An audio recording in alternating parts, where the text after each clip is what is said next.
confrontational. It was very like, like Herbie just told you. Oh, yeah. Not that I was ready for a confrontation, because he was joking. He was laughing, and then we got into a conversation about the shitty pitchers. Yeah. And he had a Dodgers hat on. Yeah.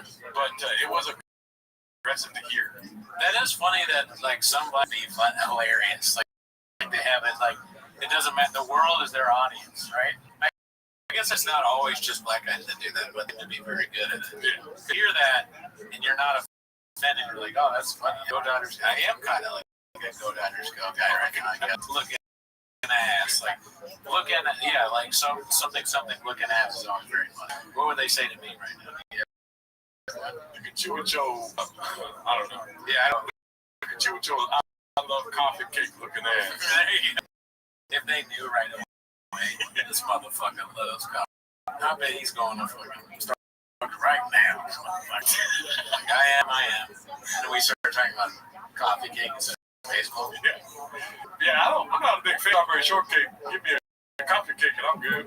I would be friends right away with something. We would be chopping it up. Yeah. I go see one battle after another. Huh? I did. You've seen it. Yes. So now we can finally. I thought it was great. And on the way there, I sent you the thing, the Tron thing. When you walk into say the AMC there, there's a gigantic Tron billboard of Jared Leto, just I guess going on about to get on the bike or something. Oh yeah. It's huge. It's all over the theater. Man, I cannot believe they spent so much money on this. It's ridiculous. What are we doing here? Yeah. Was anybody asked? I didn't even know that Jared Leto was in the other Trons. He was? I don't know. Made 2 Trons, and they go, you know what would make this better? Jared Leto. Put him in. Get him in, coach. We need more Tron. Nah, he wasn't in the first one. He just got added to Tron. The first one is called Tron Legacy. Yeah. That's kind of weird. Presumptuous. Wouldn't it just be Tron? Yeah. But I guess there's an 80s Tron. So it was the sequel to that. I mean, some legacy you gotta wait on. They should make another Godfather and put Jared Leto in it. They should just ruin all classics. Yeah. Goodfellas. Dude, you know what's great about Jared Leto? Sorry for cutting you off. I went to go see Anemone with Daniel Day-Lewis. Oh, yeah. Right? Yeah. Not a great movie, but Daniel Day-Lewis was, primo, like always. Yeah. And in the interviews that Daniel Day-Lewis is doing right now, he's like, method acting has got a bad rap. We all know who he's talking about, dude. He's talking about Jared Leto. The stuff that Jared Leto really rode some of those motorcycles unsafely at Tron. Well, have you heard the stories about Jared Leto's called method acting for Joker? Oh yeah, please look it up. No, we'll talk about one battle after another, but I wanted to talk about the Tron thing because I saw it on the way in there and I got on the bike. Well, this is just a headline, but Jared Leto sent used condoms and a dead pig to his Suicide Squad co-stars while preparing for his Joker role. As part of his method acting, he mailed disturbing items like a live rat, bullets, and adult objects. Many co-stars found it unsettling and called the experience disturbing. How do you mail a live rat? The bullet and adult objects are weird, but a live rat is very strange. Yeah.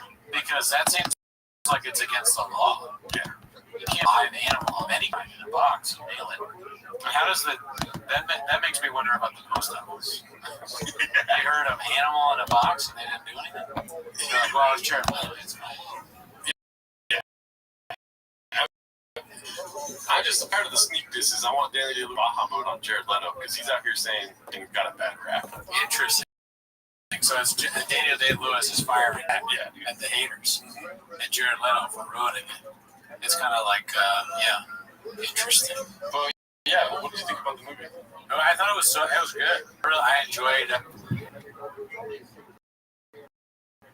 one battle after another. Really funny. Yes. The movie and all the lines were pretty, or a lot of the scenes were pretty funny. And Sean Penn, I thought that was funny what you said about Sean.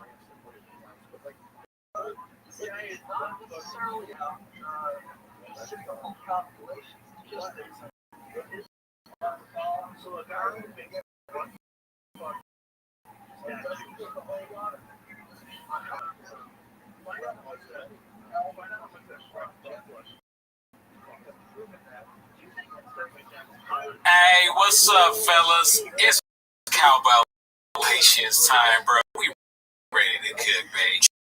You know the most famous real quick. Cowbell. It's a show, dude. I'm touring the world. I didn't go to no Riyadh. I thought about it. I got a call from Sheikh bin Al Turkey. Phone call. You know my ringtone be like, "Hello, this cowbell." I made my hoes answer my phone. My hoe transferred the call to me on Ring Central. I said, "What's up, motherfucker? Where you at?" And he was like, "Abu Dhabi, baby." I got Ring Central in my home.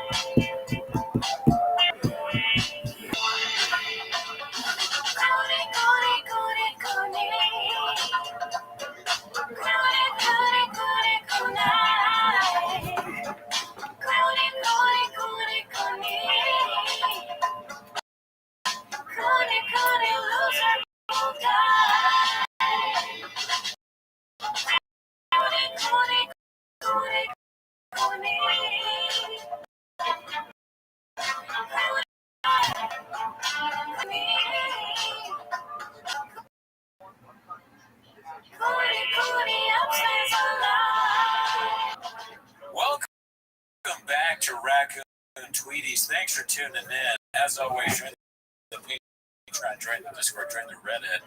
On the page, watched. Which did we watch? What's that? We watched Adam Conover. I think. Unmedicated. Unmedicated. Yep. Yeah, a guy that I see around, and or I used to see around when I was doing shows. If you want to know what we think about it, join the Patreon.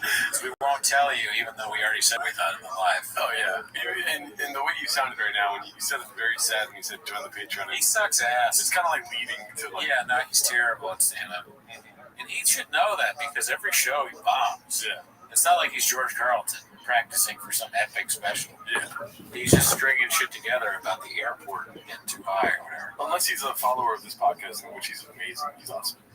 Yeah, if he can get us some more dollars coming our way, then we might change our mind. Yeah, come on the podcast and promote your special. Dude, I'll change faster than fucking Stephen Hawking's hiking boots.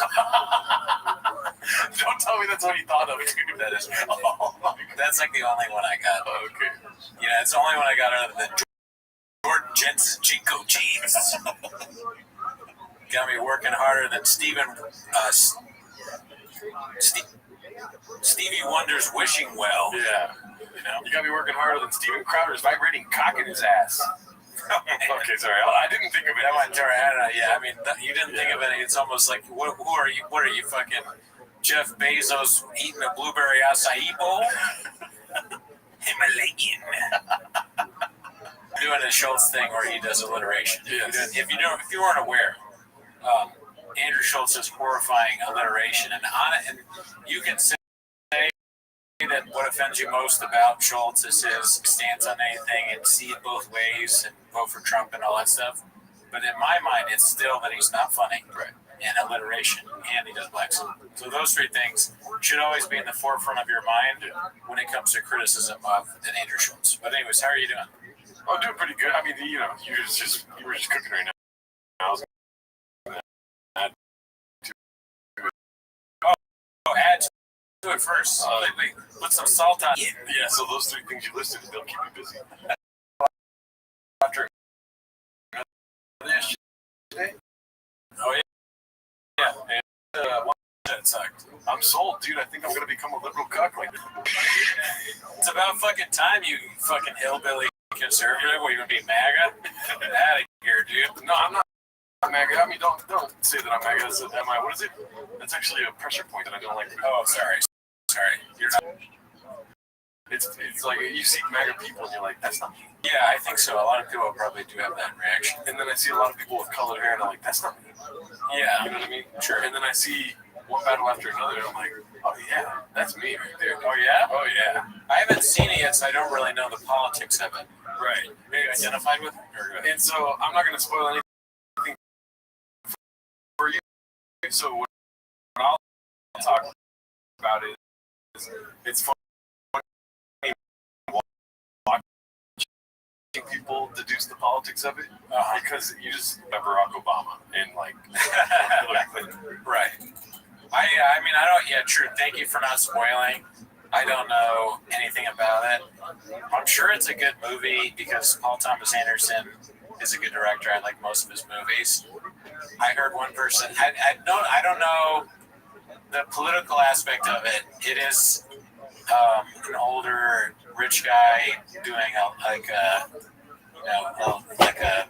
political movie or whatever. So I don't know if it's like his take on revolutionary stuff. We'll see. I haven't seen it yet. Yeah, I haven't seen. Well, my hater thing is already starting though. and I know you don't mean to do this, but I don't like it for the like. I don't. And when I watched it, I didn't see politics. Yeah, maybe that's what you're supposed to.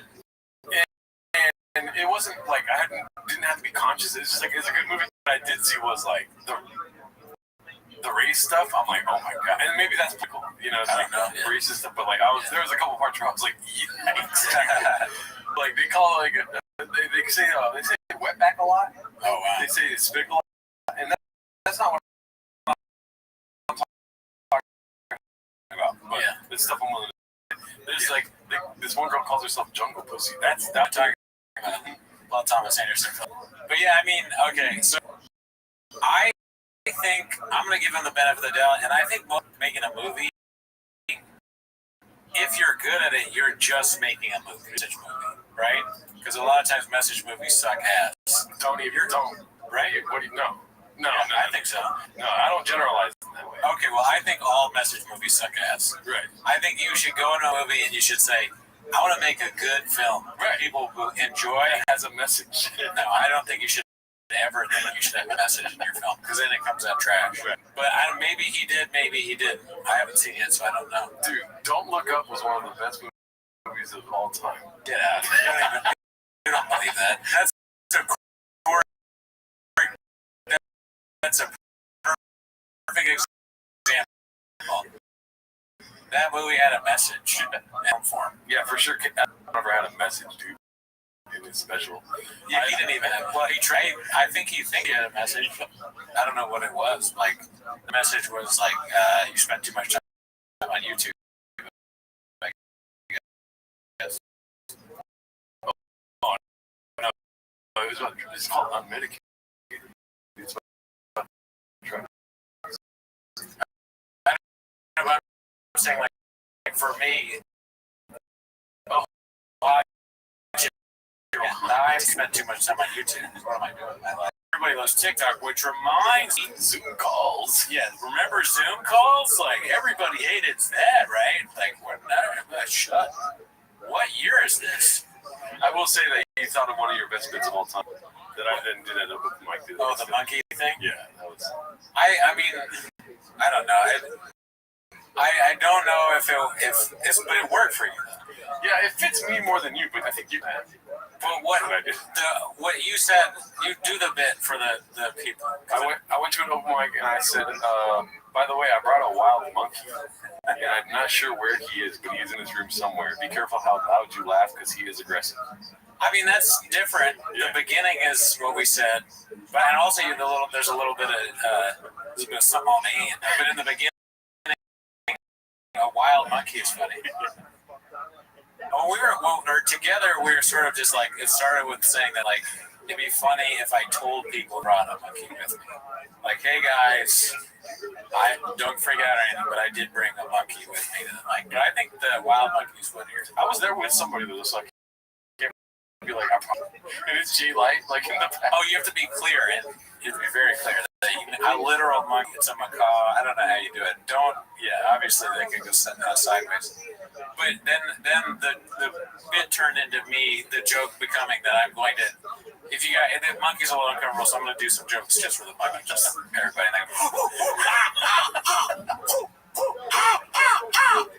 Like something like that, just into the mic. And I don't know if anyone will laugh. And you didn't try that. I did. You did try it? Part, and nobody laughed. And see, that's what I'm saying. It's one of those things where nobody was laughing, so I only gave booze, and I was like, oh, stop it. No, you gotta. If nobody laughs, it's kind of funnier to try it again or it could be funny to try it again because sometimes with you try it and it's bad. It's funny but that's like, oh man, if you have to do that every time, no one laughs the first time, but then a big laugh the second time, it's gonna really hurt when the second time it doesn't. That's why you gotta do a third time like that over a week. I don't know. I mean, that could also just be me and you are ridiculous. Crazy people. It's not funny.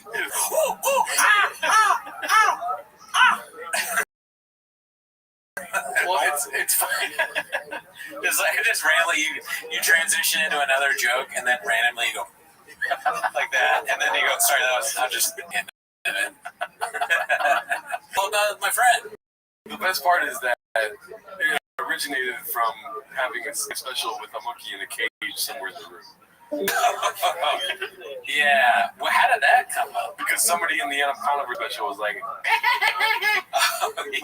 laughing ridiculously. Such as a caged monkey. Monkey's like running around and shit. Or Adam Conover has it. Yeah, I mean, and then you could keep doing bits. About the monkey. I have that kind of style of sense of humor sometimes. Like I always wanted to go on stage and say something along the lines of like, clap if you have COVID right now, or something like that. It's like a ridiculous that you can't do. So it's similar to the monkey that with like, here, that's cocaine. Oh, yeah. That's it. On a scale of 1 to 10, if I had COVID right now, there's like this to fuck with people. Yeah. There is a monkey. I did ask a lady that she can use your restroom. She said, sure. And she went to the way. I was like, can you do me a favor? Can you rate it out of 10 stars when you get out? Right? Yeah. You want extra rating? I don't think it's very. Maybe she's nice. Women are nice. So I'm gonna say she's nice, and she said 8. Very nice of you. Thank you for that. Yeah. What she did was she came out and she said, did you recently? I said, no. She goes, okay, that's very bad. Oh, fuck. She didn't even give her a rating. No. You didn't get a single. Like, I don't want to sound judgmental what you got. And she's like, no, let's not do this. And then for the next 3 hours, it was just her telling me all the details of the restaurant. Why did you ask her to rate it? She never came in the restaurant before. So, like, this time, she was like, I gotta go. Like, it was like the day that they were there. Yeah.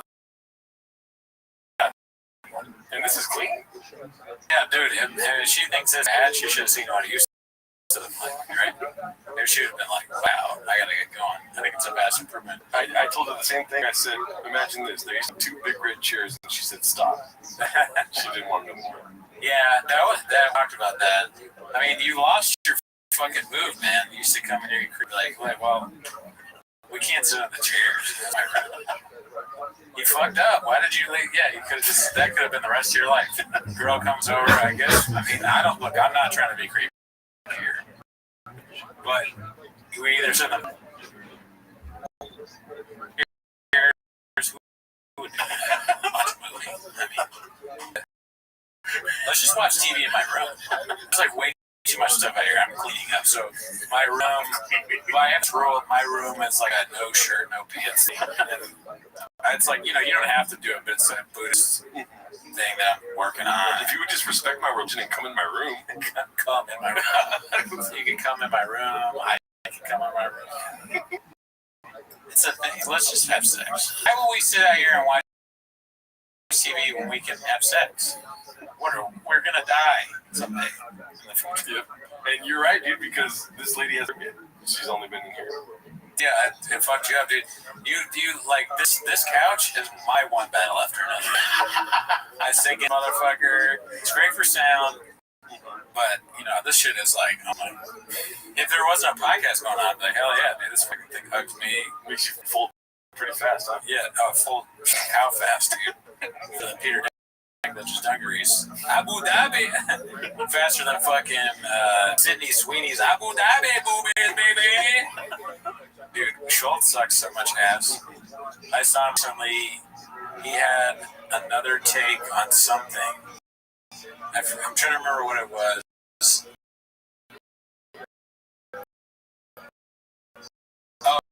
Oh,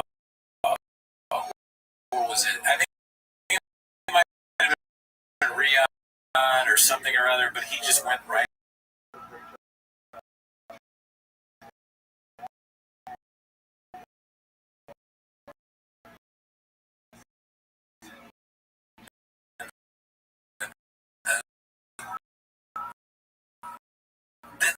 And the keyboard capital. Is it a video? Yeah. Oh shit! I should have sent you the bookmarks. Oh my god! I mean, it's because there's like a dude. While you're looking up, there's like a dude. Yes. Hello, everybody. This week it was announced that global sensation, Spotify's #1 artist, Kendall Jenner's. There are some things I watched.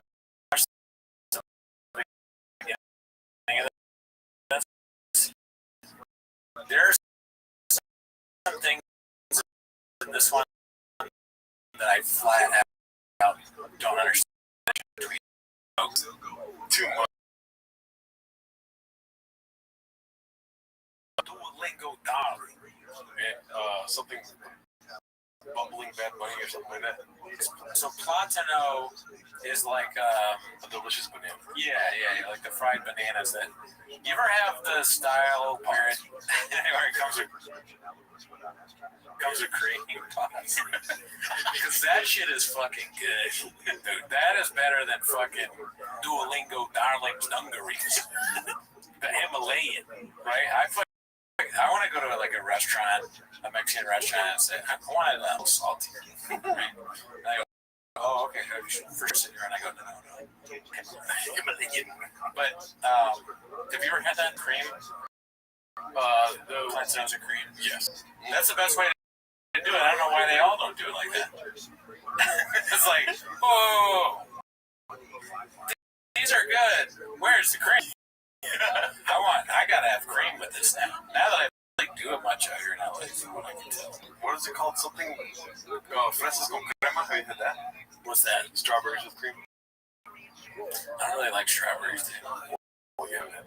Yeah, I would try it. Yeah, because I'll eat a strawberry shortcake. I'll fuck my way to where we get to a strawberry shortcake.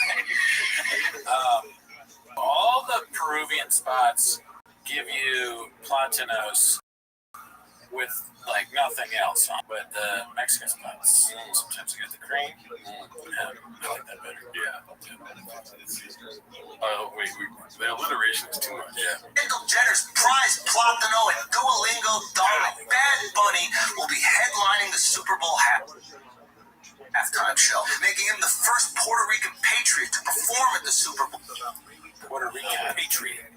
Oh, that's not a gang-banging Boston booty boy. Now, for those of you... Gang-banging Boston booty boy.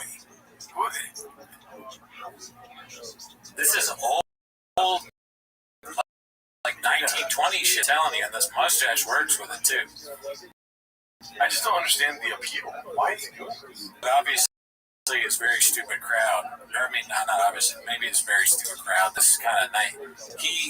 He looks like the guy who kidnaps your girlfriend or wives her to the railroad tracks. And he's got that 1920. I got your girlfriend tied to the tracks, and the train's gonna hit her harder than fucking Stephen Hawking's hiking. I don't know. I don't get it. I don't know why nobody in his circle like carried this. It's like, I like this. This makes you happy. Yeah, but you look retarded. At the end of the day, this is so stupid. I know, you know. Right now, he's Charlie Sheen on World AIDS Day, dude. You who don't know Bad Bunny, he is the world's largest Latin trap artist, followed closely by Ice. Literally. Surely, with the last few weeks we've had in America, the keyboard culture warriors would be too exhausted from politicizing everything from 5 mass shootings to the logo change of a highway rest stop restaurant to forcefully insert politics into the Super Bowl halftime show, right? Nope. Robbie Starbuck, cultural commentator, lesbian kickball coach, and my hair donor for the Street Fighter movie said, this isn't about music. It's about putting a guy on stage that hates Trump and MAGA. Now, to be fair to this Leah Thomas Labubu doll, it is odd to choose an artist who doesn't have these... Oh, wait. Leah Thomas Labubu doll. I mean, I think that what he's doing is TikTok. It has to be a certain. I bet he goes, all right, I figured out the algorithm. It's 24 seconds, right? And then you rhyme 3 times, okay? Then at the end, the bag has been scooped. So it's a YouTube thing. A beautiful bag is scooped. Take TikTok to YouTube to make the video. And it's some sort of weird format. You rhyme 3 times with a cultural. Every time, you know, it has the alliteration, some form of if somebody, maybe they're trans, a little person in a wheelchair of some kind, or a person of color, and then it rhymes now. Elliot Page's penis pump, stuff like that. Yes, I did write that. But I don't think it's funny. I'm trying to be bad. We'll solve in English. Trying to politicize it more than Elliot Page's penis pump. It was hard to think of these on the way over here. Jordan Jensen's Jinko jeans. I already said that one. Jordan's jumping jockstrap. All right. Perform for the biggest game in America, a country whose language outside of Dearborn, Michigan is English. I'm kidding, Dearborn. I'll see you guys next week. Oh, that's Riyadh. Anyway, a couple months ago, this handsome guy with questionable sperm motility said, Bad Bunny is the biggest artist in the world, right? Yeah. He can't do the Super Bowl. Now, for the record, I also said Netflix would be dead, and now it's the world's biggest streamer, so in a lot of ways, I probably spoke this into existence, and that's why they call me Nostradamus. You're welcome, Puerto Rico. Now, when I said that, my thinking was, it's the NFL halftime booker's job to create a show that appeals to as many NFL fans as possible. That makes sense. Well, if someone was putting on a show for Ben Shapiro and his company, they would hire a choir of Palestinian toddlers being crushed by a hospital bombing, or as Ben called porn. But after Mr. Bunny was chosen, I asked myself, what really is the goal of the Super Bowl halftime show? Is it to entertain the fans? Sure. Is it to sell AirPods? Absolutely. Or is it being used to extend the reach of the NFL? Ding, ding, ding, is an example of someone they like to have as a new fan. The NFL wants to be a global brand. They have games in London so they can reach a larger Muslim audience. They have games in Mexico so the Raiders fans will deport themselves. They have games in Brazil now that Tom Brady is retired. They've seen the success of the NBA abroad and the international dominance of soccer. People who have free housing call it football.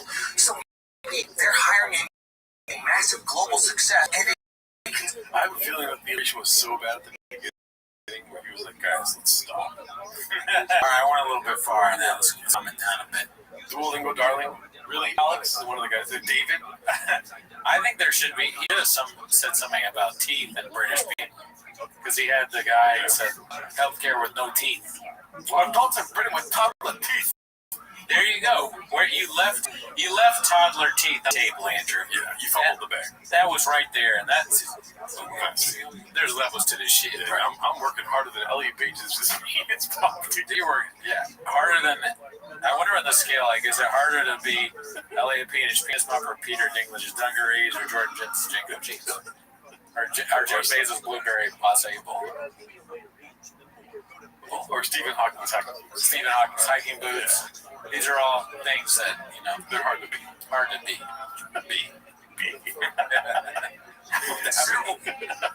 Abu Dhabi, baby. He should say that wherever he is. Whenever he opens a show, he should go, Abu Dhabi, baby! Like some Bakersfield. Abu Dhabi, baby! Percentage of his fan base are not football fans, in the hopes that those non-football fans tune into the halftime show, watch a little bit of the game, and then one day, years later, their kids can get CTE too. Maybe, just maybe, not everything is about fuck Trump or triggering the libs. Chances are American Eagle just wants to sell jeans. Occam's razor says the simplest explanation is usually the right one. Well, this is America, baby, and our razor says follow the money. And you can probably buy that razor after Sydney Sweeney uses to... You do a Callan voice. Everybody's... You can't resist, dude. Every once in a while, you gotta do it. You gotta hit it. Sydney Sweeney. Yeah. Read my restroom. You just... Right. These stupid clips. There's gonna be something about Sydney Sweeney. Yeah. Of course. He's got something about Sydney Sweeney. Because he's hip. Yeah, she has boobs. For the people that would consume this and Barstool, they think it's fun. They're so stupid that they think it's funny, but they also want the boobs. It's kind of, there's levels of stupid where you maybe, the people that watch John Oliver are just kind of high drunk maybe. They're drunk and they're like, hey, British guy say, oh, and another thing about how Trump's talking. So you're high and drunk. The Barstool Andrew Schultz fan is stupid high and drunk, so they go, oh, who could do it? And it's like, and Sydney Sweeney hitty, you know? And they love it. Yeah. And alliteration. Yeah, can't get it. That's a lot of alliteration from Andrew Schultz. It's like titties and toothies. Ooties. They're like, yeah, I could look at Sweeney's titties, you know, but I could think about what alliteration Schultz has got for the rest of my life. You know, I agree. That's the guys from the fuck your mother. Dude, I mean, I try to watch that John Oliver shit, bro, like This Week Tonight or whatever, and it made me laugh because he's British and he's.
Stop by my favorite time of the week when you get near but try to speak. Really surprised today.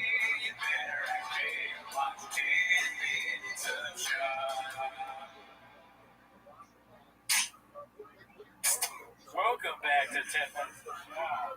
Thanks for tuning in. As always, join the Patreon, join the Reddit, join the Discord. On this week, the Patreon. Why are you laughing so hard? Am I not on camera? Because it came on and you were just sitting there. Yeah, guy, I can't nail it every week, okay? We do it in one take. You should attack on I usually get it right, okay? This is the first time this ever happened. I've never done anything wrong before. Y'all know that, dude. Well, first of all, shout out to Paul C. We'll get to the timer in a little bit. Oh, thank you, Paul. Appreciate it. Where's Timos? It's happening right now, dude. If you give money, I won't threaten you. Bring up Timos while we're doing Timos, but if you bring up Timos while we're doing Timos, anyway, speaking of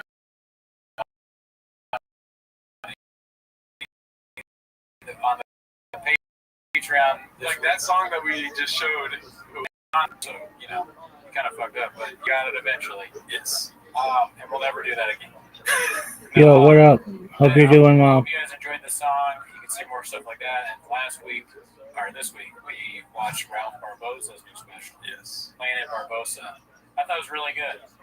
I enjoyed it. What are you laughing? Planet Barbosa, dude. Oh, Planet. Why did I call it Barbosa? Listen, the Graves is firing on all cylinders. Understood, I get it. But anyway. Trans Tim Kennedy has a question, and maybe you can answer it with a plug. Yeah. Where's it at? You guys get Mark back on? Oh, yeah, dude. Oh, my God. You remind me every week. We got to start plugging this every time we talk.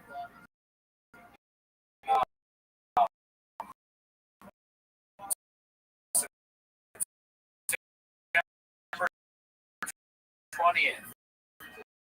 We're doing an hour stream today. There you go.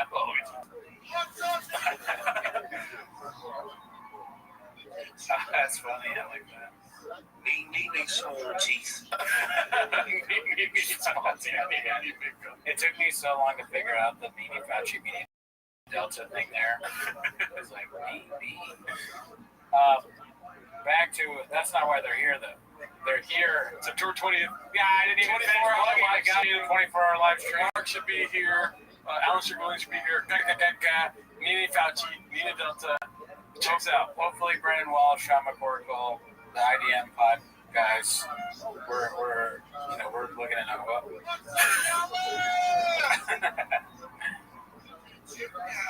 But yeah.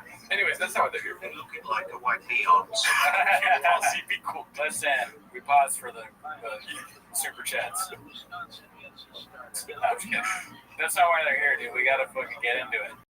You can have the timer open, dude. Look at you. No, I gotta turn it on. Yeah, okay. They're here to watch 10 minutes of show. So start the timer. Pause for more super chats. Start the timer, please. Alrighty, Mexican cookies, away we go here. By the way, only 18 likes. Not gonna get started with that, but yeah, what's going on, dude? yeah, that's unreasonable. Let's see here. We've got. Let's go to top of this, and here we go. We already saw that one last week. Yeah. Is that this one's posted by Ryzen24. I miss him so much, bros. Is there any other language to that? Just that picture. What is that? I think it's him drunk. What is he old? Remember when he did that? He had like that one thing and he turned it on. He's like, and then he's like, he had that face. Fuck no. Yeah. For the longest time, it was all the thumbnails I would use in this scene. Good man. Yeah, I must have forgot. Do you miss him drinking or do you like him sober? It's a tough question. I know. It's like, do I want to be entertained or do I want to be like a good boy? You know? Yeah, because I worry about him when he's drinking. But he's really funny. Like an old man. Yeah. Well, I do wake Bob other statesman. But Bob's really rich. Q, shout out to you. You know, you watch him and he's for so much content, right? Yeah. I troll through the Reddit. I watch it every week, and I start to feel like some sort of parasocial relationship with him, kind of, you know. Is it even the word? No, you're right. I just saw that comment said Cooney on his Biden script. Yeah, and you guys, I just say he's my son. Hunter Shaw, Brendan Biden. You know, I just and anyways, we beat Medicare. We beat Medicare. Remember? Yeah. What's it called? All right, let's see what else we got here. I do miss those days, though. I think I miss not the cringe, but the actual thought that he put together and what it looked like when we saw it on film. You know what I mean? Yeah, he wasn't thinking even harder. Yeah. There was like even dumber, is what I would say. Yeah. But that's not what people want. They say Gerardo with the girls tonight call him daddy. This is real. Rewind it. This is 12 hours ago, top of the charts for the month. How's the tooth? Oh yeah, how's your teeth? I'm on fentanyl right now, so I don't feel anything. How is the tooth doing, G? Well, you saw my sick bars, so how are your teeth doing, dude? I think mine are pretty fucking good, dude. Just got some time from the scanning beach. We just filmed that like 2 hours ago. Let's see here. Rewind it. This is real, dude. Posted by Coin Talks. I'm not surprised. Well, I am surprised actually about this. Seeing this in the stores, like Fat Joe, and Yeah. a bunch of random things. But how did Shop get? Oh, you must have forgotten, dude. He was growing grays, daddy. Okay, Growing grays with 3 G's.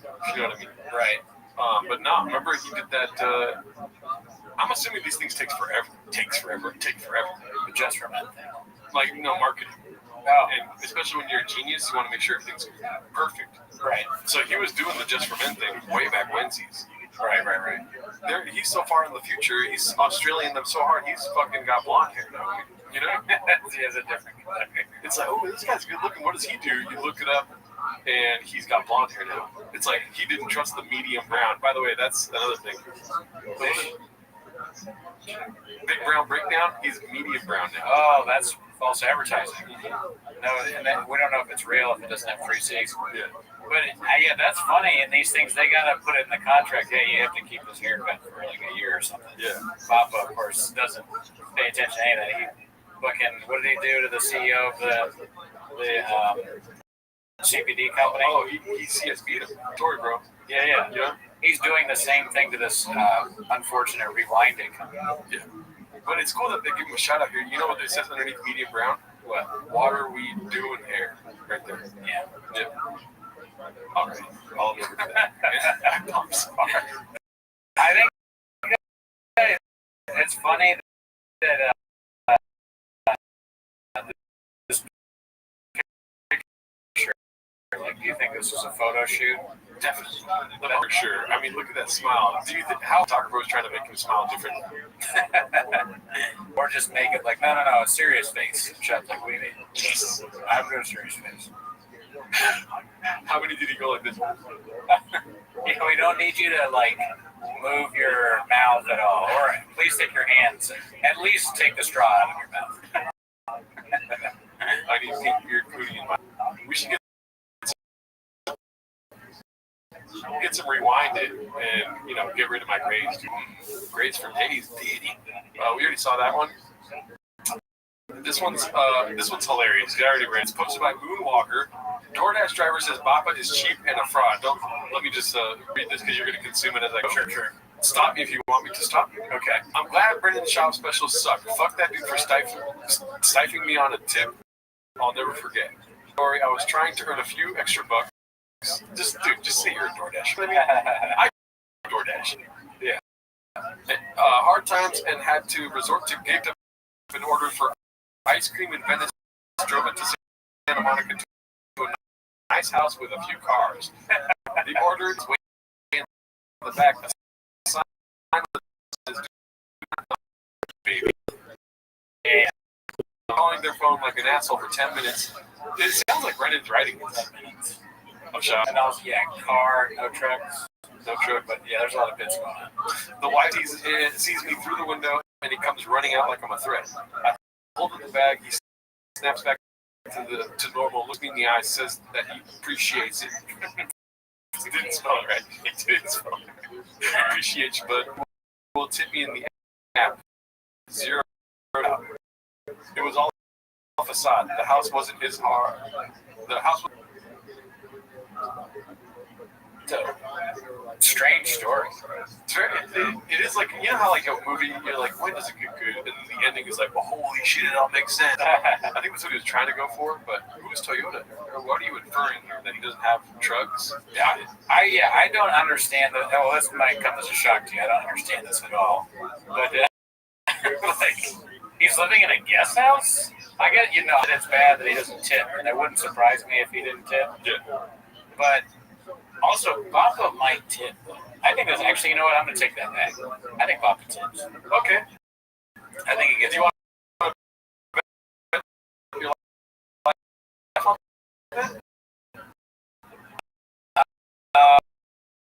not my life. Okay. But Haig's here. I don't know if this is real, but I've seen it with my own eyes. He's 100% a cheap cunt. You want to take that? No? Okay. Not yet, no. Okay. I told the story before on Reddit in some other sub long time ago. I used to work at a LA comedy club years ago, B. At first I thought years ago B was the comedy club name. Kind of, one of the servers comes up to me and goes, I'm here to see the show. I'm like, get the fuck out. He says, I don't know, podcast. I was like, it's 100% Brandon. He spelled his name wrong. They were at Fox Studios at the time with Evan the Beard, etc. I tell the server, who's a good friend of mine, put him in the owner's booth, make sure he's taking care of it, bring me the tab at the end of the night, I'll have it comped. He agreed, and the night went on. Him and Mexican had a couple vodka crayons and some wings. Would have been maybe $40. My boy brings me the bill into the night. I comp it and tell him to tell Brandon that a T-Fat K-Pain on staff got his bill tonight, no more, no less. So he's stoked and goes to tell him. End of the night rolls around, and my boy just comes back defeated and goes, dude, he just said, oh, thanks, brother, and they left without leaving a tip. I mean, not $1. God damn it, I was so fucking embarrassed. I apologized profusely and tipped him 20 out of my own tips. I came home that night, put on my apron, and hit the I've been here ever since. Damn, I mean, I don't know. That's a great story, but I'm not sure if I believe that either. Brendan, if two people call you a crackhead, you might be smoking crack. Shout out Cat Williams. Oh. It wouldn't shock me if he's like that, and also some of the lines sound like something you'd say, like, thanks, bro. Yeah. But do we know about that? If somebody worked in a comedy club and they didn't, we'd have heard about that.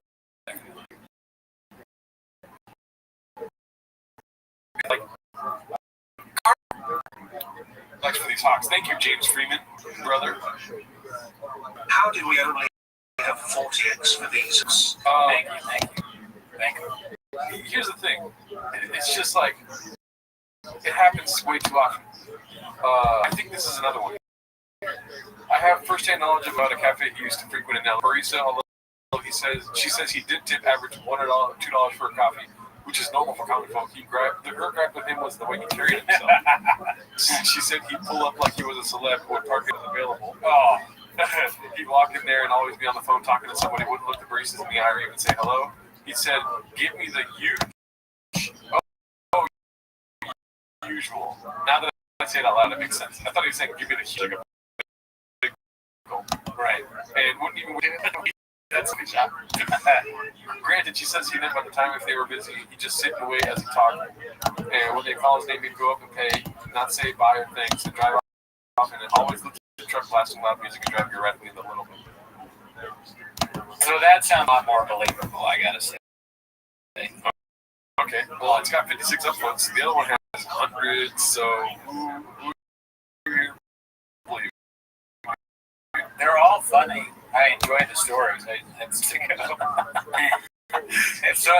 can totally picture Shop going in there with a phone and just blaring the conversation. Because There's two reasons. One, can't help that. And two is he wants the stories that are definitely true. Yes. Okay. Well, here's the thing. He does thankless work. You know, he's not only getting coffee, but why is he getting coffee? So because so many people work for him, he's got to stay. Yo. Busy. Hey, Yo, Rabbi. What up? My friend. Right there. excellent. Good work. What's up, pimp? How you living? I'm good, bro. I like your shirt. Excellent. Nothing much, man. I just got my WorldCoin shirt on. It's funny you mentioned crypto. Oh, tight. Got my WorldCoin shirt on. Very well. Founded by Sam Altman. Yeah, absolutely. How long have you been in crypto?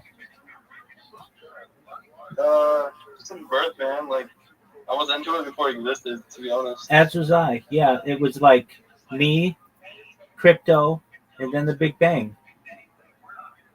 Yeah. Oh yeah, I remember I feel you. that. I remember you. That was tight. You were cool. You were wearing. Me? Yeah, you were wearing that shirt. I was like, man, who's this? Who's this other motherfucker here before the Big Bang? And you were just chilling. That was You're tight. hot, bro. Yeah, dog. I know. All right, what else is good in your neck of the woods? We're kind of gods. I mean, I've always kind of considered myself to be pretty sick. All right, so Yeah, that's cool. what's good in your neck of the woods aside from wearing crypto gear? Let's see. I got some pants on. All right, well, enough about your fucking uniform. What do you got going on in your life? You slinging dick like it's going out of style? Holy shit, bro. I don't want to talk about that. I want to talk about your life. All right, I'm always good for that. You ready for it? Eric, what's going on in your neighborhood, man? Slinging dick like it's going out of style. Jason, you mind if I tell him my spiel? Give him the spiel. Excellent. I'm Rabbi Rothschild. I stream my life 24 hours a day, 7 days a week, 365 days a year for world peace. I've been doing so since the pandemic. More than 3.5 years. We've seen the death of a queen, the birth of AI, the coronation of a king, and everything in between. If I may ask, Grant, have you ever seen the movie The Truman Show or the television show Big Brother? No, but I'm aware of both of them. All right, essentially, it's just someone whose entire life is on camera.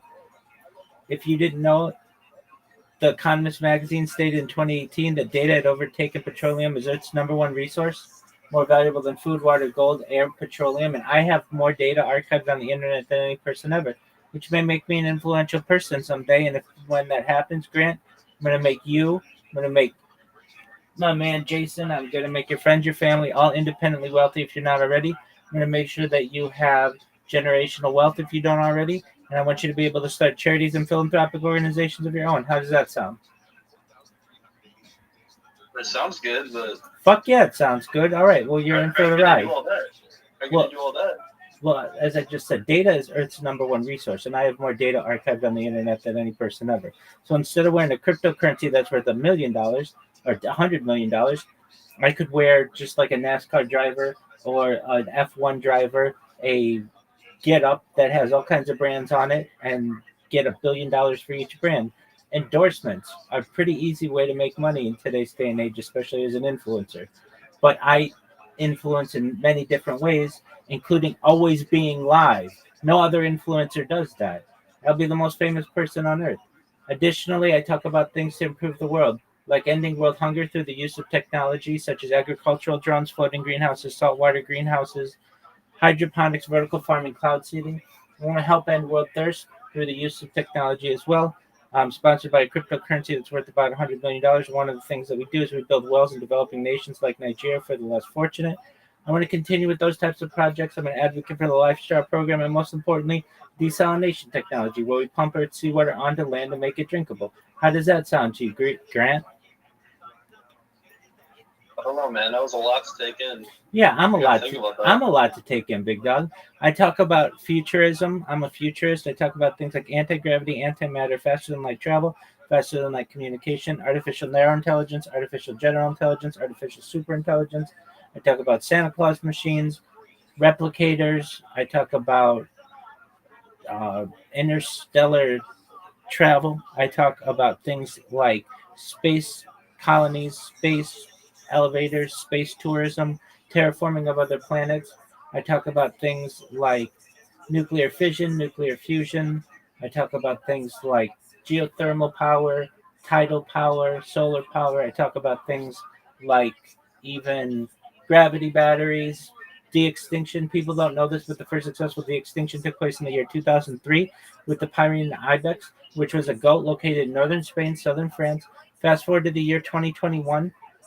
A company out of Dallas, Texas, is founded known as Colossal Bioscientific. They've made it their goal that within the next 3 years, or by the year 2028, to reintroduce the woolly mammoth into the Arctic Circle utilizing Asian elephant surrogates. I think this is a mind-blowing goal. Following the reintroduction of the woolly mammoth, they want to reintroduce the Tasmanian tiger, followed by the dodo bird. I think this is just a really exciting opportunity to be able to witness.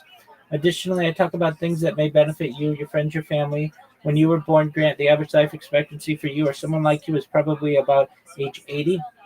I want to increase your life expectancy to age 100, 120 through the use of technologies such as oxygen therapy, human growth hormones, stem cells, cryonics, cryogenics, things like nootropics, peptides, cold shock therapy, testosterone replacement therapy, red light therapy, perhaps ambrosia therapy to get you to be 120 years old. But then at 120 years old, you may say, Rabbi, back in 2025, everything that you said seemed like it was a fantasy, but it all came true.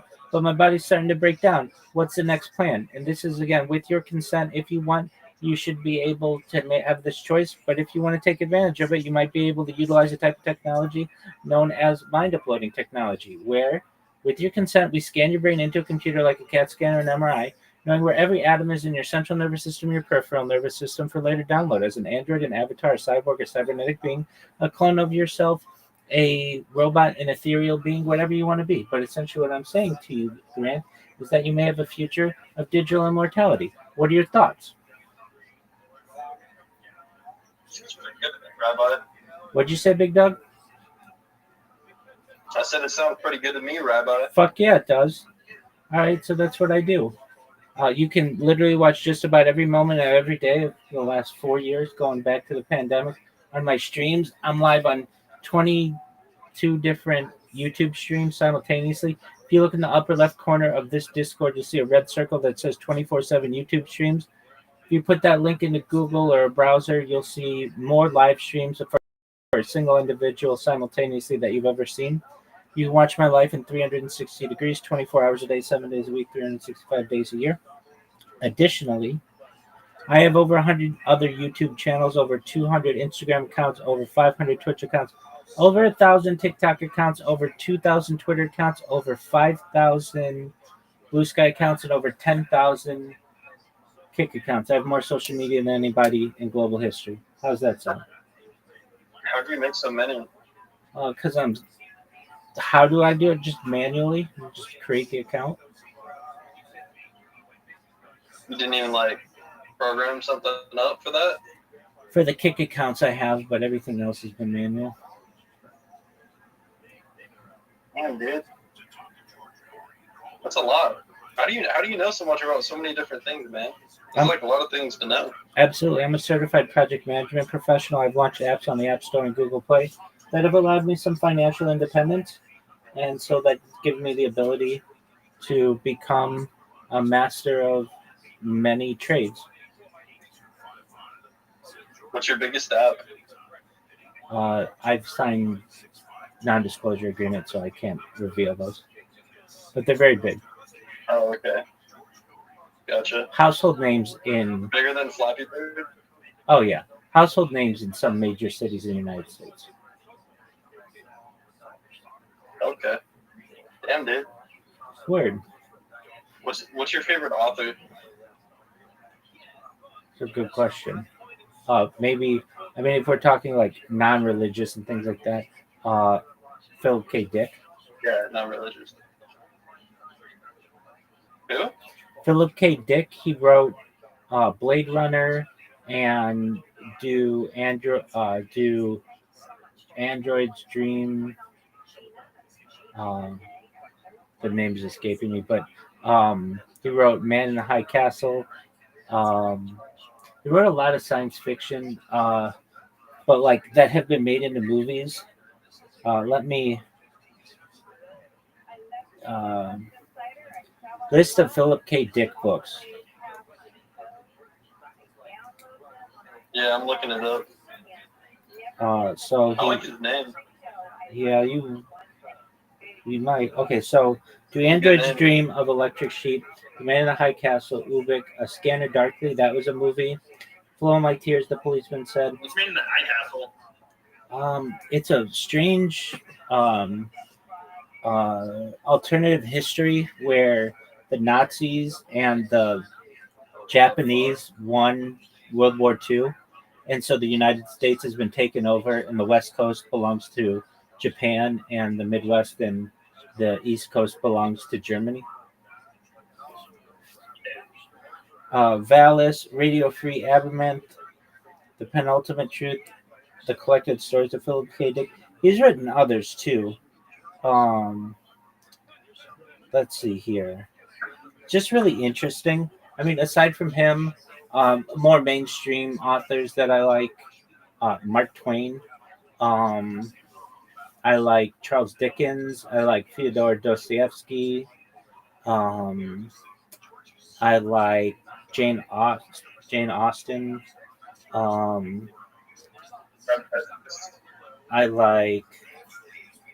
Uh, let's see here. So I know he read. You're like a Jane Eyre. Do I like what? You're like a Jane Eyre fan. Jane era, like the Victorian era. Jane Eyre, like yeah, by Charlotte Bronte. I'm not familiar with it. Perhaps can't really hear what you're saying. The Jane era. It's pretty bad. Jane Eyre. Okay, just one moment, because I may have misspoken. What is that book that I just said? Blade Runner. Blade Runner, written by Blade Runner. Oh yeah, Blade Runner is Ridley Scott. Hold on. It was written by Hampton Fletcher and David Peoples. Oh, but it's based on the book by Philip K. Dick, Do Androids Dream of Electric Sheep. So yeah, like basically a lot of futuristic sci-fi novels, sci-fi movies have been based on his books. And I just think it's crazy that he did this in like the 1950s. Like he was onto something. There's another one. So the Born Identity, the book was written by Robert Ludlum,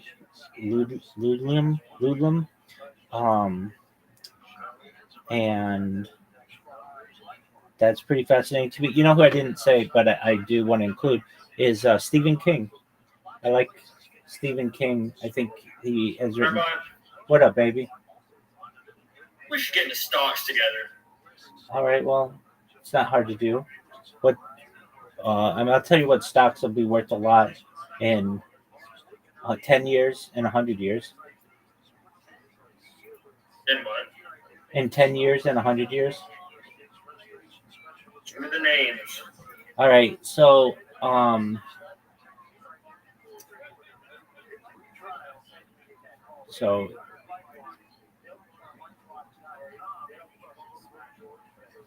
just one moment.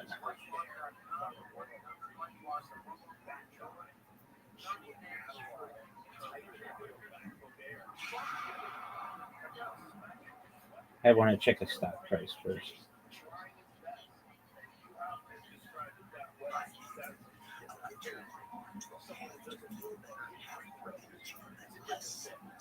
Are you into stocks at all yourself? Yeah. All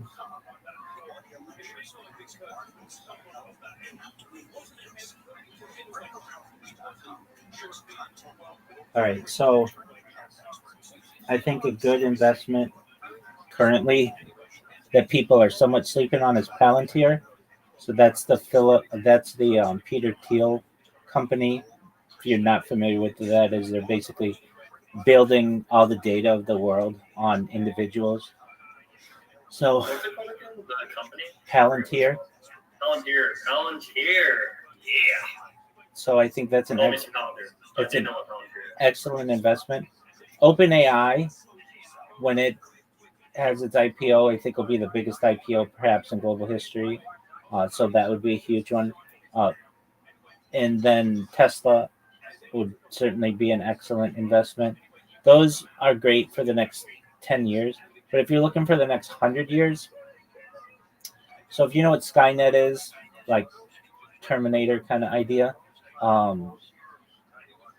the Skynet's going to be built on some different systems. And I believe that it's going to be nuclear powered by Siemens, the German company. So I would invest in them. I would invest in What's it called? Siemens, Siemens. I would invest, so it's going to be powered by Siemens. The actual hardware, I believe, is going to be Samsung. So I would invest in Samsung. The operating system is going to be Microsoft. So Microsoft will be an excellent investment. The data is going to be the cloud-based system is going to be Amazon. So Amazon would be an excellent investment. And the data will be managed by Salesforce. So those 5 companies, I think, would be excellent investments for the next 100 years. Are they going to double overnight? No, but they're excellent long-term investments. Another excellent long-term investment, well, again, it'd be OpenAI, but specifically because they're going to launch a web browser that's going to break Google's monopoly on browsers, and eventually they will take market share in the browser arena, especially in Europe. Basically, the European Union has said to Google, look, you guys have a monopoly on everything. You have the top 2 websites in the world, which are Google and YouTube. You have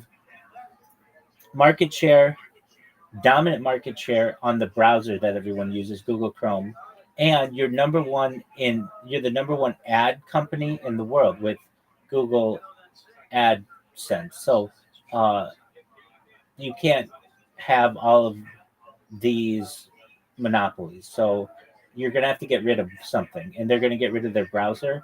Not get rid of it, but it's going to lose its market share. And OpenAI, once they launch their browser, it'll be integrated with AI, and it'll be very good. And OpenAI will eventually be the dominant browser. Do you think we'll get an AI system? What'd you say, Big Dog? I said, do you think we'll get an AI operating system? Well, I mean, we already have that to some extent in Microsoft with Copilot, and Google with Gemini, and Yeah, but like an operating system, like the operating system is like built like around AI. You know, like we're not using like these like legacy like Windows or Mac or Linux. That kind of like had assumptions, like outdated assumptions. Like yeah, it's an operating system built you're just for and around AI. yeah, It's like integral.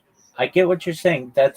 You're seeing the primitive versions of it right now. So Microsoft will improve Copilot so that it's fully integrated into every aspect of it. They're doing that now. Google, the same with Gemini. Apple, with not just Siri, but more Apple Intelligence. So the entire operating system will eventually be quote unquote AI. It's just not really being utilized that well right now. It's learning. It's early.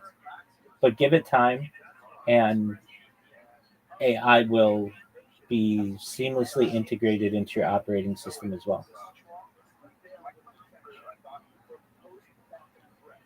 Yeah, I never thought about it. Sorry, I'm not trying to interrupt with y'all's conversation, but is your last name Rothschild? Yeah. Oh, really? That's really cool. How you still build, bro? Like, you work out? Oh yeah, baby. Well, no. I'm just joking. No, I mean I live stream my life, so that's really my primary focus. But prior to this, at times of my life, I've been a long distance runner. I'm an avid golfer. I like sports a lot, but one of the first things that I do when I go viral is I have to go on a major diet, and that's fine.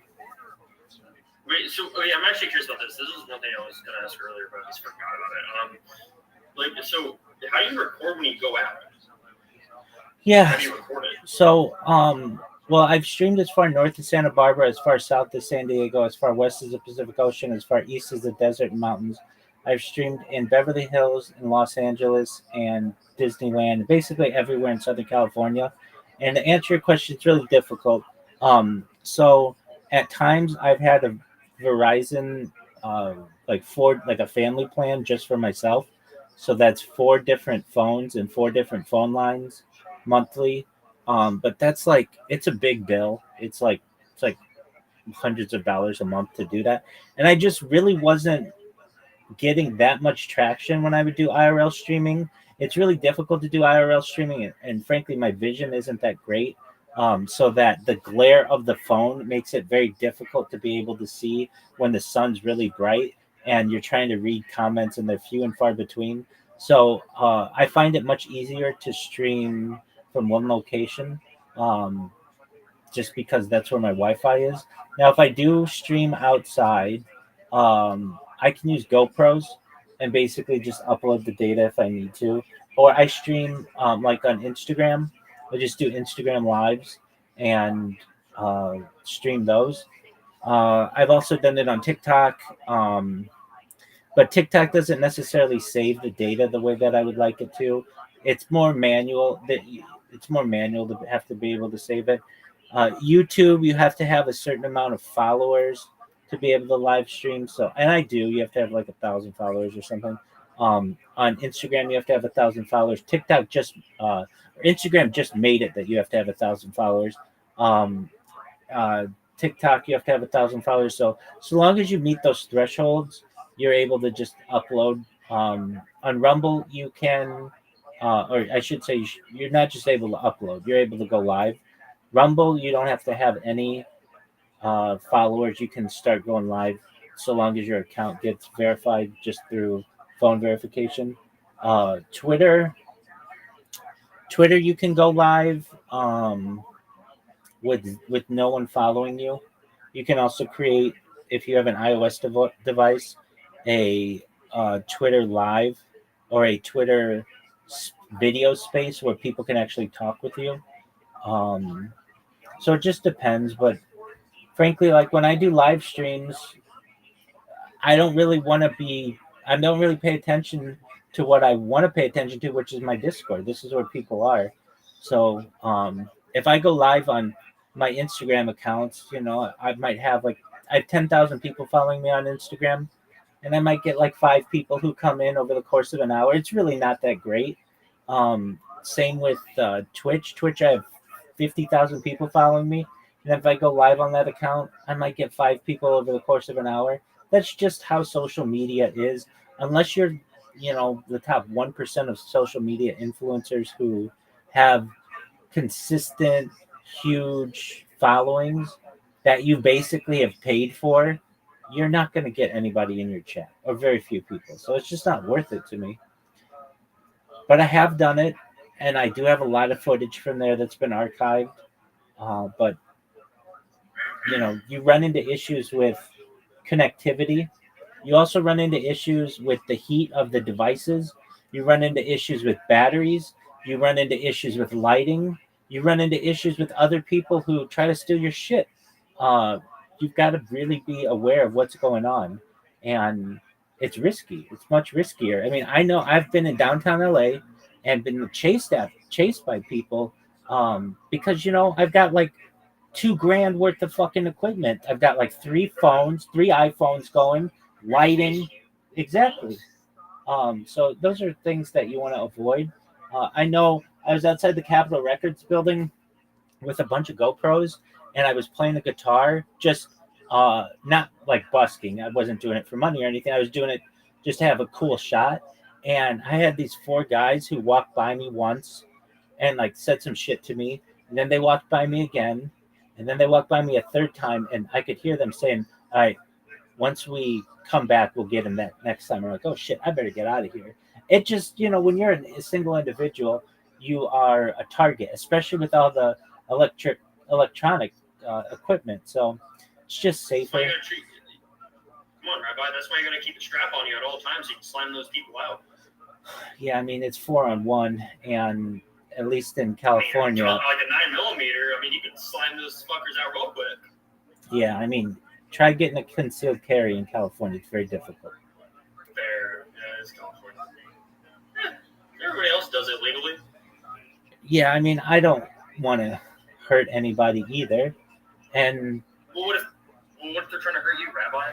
We can't afford that. right, no, you're right. So why even put myself into that kind of position? What up, Black? How you living, pimp? Black, can you hear me? Black, do you speak English? Can you hear me? Big Dog, you there? He's muted. Black, are you there? Can you hear me, big man? Black, how'd you find out about me? How's your day going, my friend? Did he just join? Yeah. No, he didn't. Well, welcome, Black. I hope you're having a good day. Go pound sand. You were. Yeah, shit happens. I'll check. People joining it. I told you, I'll be joining frequently. That's great. How many people join a day? It's a good question. If you had to estimate. Yeah, so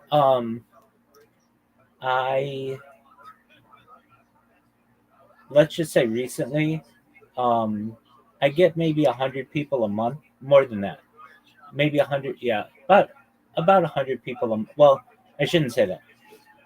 100 people a month stay.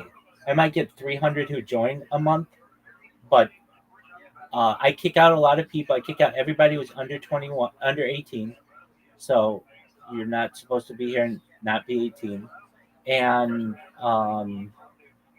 if I talk to them and they don't talk, like if I ask them how old they are and they just leave, then that's a pretty good sign that they're not 18. So I kick those people out. And then people leave on their own because you can only have a certain number of of discords. You can only have 100 discords, and sometimes people max those out. So in answer to your question, per day now, well, it's about people who stay, because like if they come and go, I mean, if you want to know come and go, maybe in a day I might get 20 who come and go in a day. That's a little high. Maybe 15 who come and go in a day, and like maybe 5 or 10 of them will stay, and that's great for me. I mean, I don't know. Do you guys have discords? Do we have this? Oh, you mean like servers? Yeah. Do you have servers? Oh, I don't know. Yeah, they're I mean, I do, but like. and no one joined, and no one joined, right? Like, yeah, I mean, no, I never mind anybody do this. Exactly. They're incredibly difficult to manage and to grow. They're so hard to grow. I would never think that they would be, but you're not allowed to self-promote generally in other people's servers. So you can't really use that platform that well to promote yourself.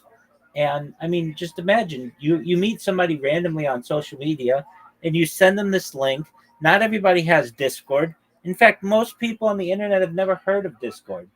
When's the last time you heard about Discord in the news or social media? Like, it's not like, oh, follow us, NBC Nightly News, follow us on Twitter, Facebook, and Discord. And they never say Discord. It's a smaller social media.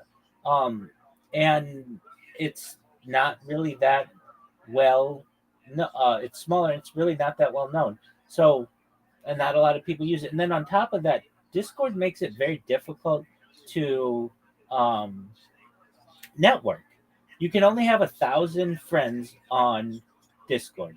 Now, most people would be like, well, I don't need that many friends, but there are some of us, and I'm included in this, who get like maybe dozens of friend requests a day. And so I'm limited in who I can accept as a friend and not. And then on top of that, you don't have the same ability to like see who's following whom and all the other things that happen on social media. They really keep it very privatized.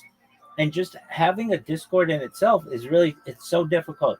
To ask someone from Twitter to come join my Discord and they don't know me is so hard. But they do it. So I'm really proud, of the 2,200 people or so that we have in here. It's been an uphill climb. I mean, I haven't had the Discord the whole time I've been streaming. It's only about a year and a half old. So I wish I started it when I first started streaming, but live and learn. That's it. It's How many people are in here? 2,200, Good job. something like that. Let me check the exact numbers. Yeah, I don't know how to check that. I'm not even gonna lie, I don't know how to check that. That's okay. 2,196. So like today we've grown by like 6 people or so. Today have stayed, and that's great. Like that person who just came and left. That happens. Now there's also a strategy that I use that I only started doing it recently, and I haven't really. It's not. I don't. You try a lot of things to see what works. So there are some really big servers. I mean, really big, with like 6 million people in them. And there's like this game that was launched in May called Steal a Brain Rot, which is something like Roblox or something. And one of the things that you can do is trade something in this game. I don't know. I don't play it. I don't know anything about it. But I do know it's a very big server. So if I put one of my accounts in that server, I'll get in a given day like 50 people who message me for whatever reason. But a lot of times it's in Portuguese, and I don't know Portuguese. I barely any Portuguese. So I will just send them invites that say, if you're an adult, please join this server. And from that, when that gets going, I'll get like 25 people a day. So it depends on how I market myself. But then a lot of the people who come in here, they're not just not 18. They're not even 13. You get some people in here, it's like, where are your parents? You should not be having a computer. And so all those people get banned. But then you get some people who come in here and they're like, yeah, I'm 22, 25, whatever. And that's cool. But, I wish there were a setting that you could just click it and then just not have any interaction with anyone who's underage. And it's not that I don't like kids. I do. I think that they're our future. But a lot of times people come in here and ask me about love advice, or they want to talk about history, or they want to talk about dating or whatever. And like maybe some of these conversations aren't for children. And I get people who come in here and just use language that is not for children's ears generally. So What? yeah. I'm curious, what love advice do you have to offer, Rabbi? Oh, tons. I get people in here every day. Give me the spiel. Give me the spiel. Well, okay. I mean, what do you want? You want a long-term relationship, or you just want a fuck buddy? Well, fuck buddies never good. That won't give me kids, and if it does, it'll give me an unstable child, fucking bastard child. To a long term. Okay, excellent. I've utilized this strategy before I started streaming, and I had a normal job, working in tech. I used this strategy to actually be able to date sociologists from Tinder, not girls on Tinder, actually women who worked for Match.com who were sociologists. So I know that this works, and it works better than it's like it makes you the most wanted person on all of Tinder. Now, at that time, I basically was able to use some like jailbroken phones or what do I want to call it? Rooted phones, Android phones, to be able to hack Twitter or hack Tinder. Pardon me. So they've fixed some of these patches, but basically, if you want to just do it the old-fashioned way, you download the apps. You download Tinder, Bumble, Plenty of Fish, Match.com if you want, or Twitter, but the free ones are Twitter, Bumble, Plenty of Fish, OkCupid, and there's another one that's escaping me, but those are fine. Those four are fine. Hold on, I'll think of it in a second. Let me say them again. Hit, no, absolutely not. Hinge. So there's Hinge, Bumble, Tinder, Plenty of Fish, and OkCupid. And you put on there what you want. Do you want just uh, a fling, or you say I'm looking for a serious relationship that may result in marriage? I want to have children. I am a professional. I enjoy water skiing and surfing and playing golf and running and cooking. And you take 5 really good pics of yourself, and not just random selfies. They should be you. They should be recent. They should be very clear quality. If you need a friend or a professional photographer to take these, you should invest in it. But you can do it yourself with just the timer on your phone. You want to make sure the lighting's really good. You want to take a picture of you outside, at least one, doing an active activity. So like surfing's great, or golf is great, running's great. But they want to see that you're active doing something. They want to see you in your home. They want to see what it's like where they may live someday. So a picture there is fine. They want to see you perhaps doing another hobby or with friends. They want to see that you have a social life. They want to see you. This is a good one. Is with an animal. Even if you don't have an animal, a dog, cat, or whatever, go ask somebody. Hey, can I take a picture with your dog? They want to see that you're an animal person. It shows that you're big-hearted, and then finally, just one of you relaxing. Basically, like if you get those 5 photos, it doesn't have to be that, but those are really good pictures to have. A great headshot is great in there as well. But if you have those pictures and they're not overwhelming, it's not all you with your friends, or it's not all you doing one activity. I mean, that shows that you're a really well-rounded person. And then it's a numbers game.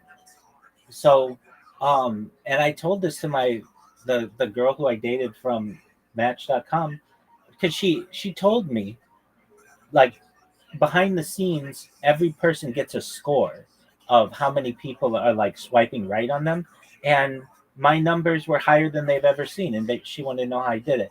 And basically, I explained to her that there was a way you could basically root an Android device, and then somebody had created a patch on the or basically created a back end into Tinder, and you could, with the push of one button, like 256 women at once anywhere in the world, which is a huge advantage on anybody. And so, where I'm in LA, I just put it where I wanted to date women, and then just would hit the button, and 256 likes and 256 likes. And I would just have to do that like 5 times, like maybe even less than that, maybe 4 times a day. And then I just watched my phone just ching, ching, ching, ching, ching, ching, ching, ching, all these girls swipe right. And then from there, it was just about messaging them. And,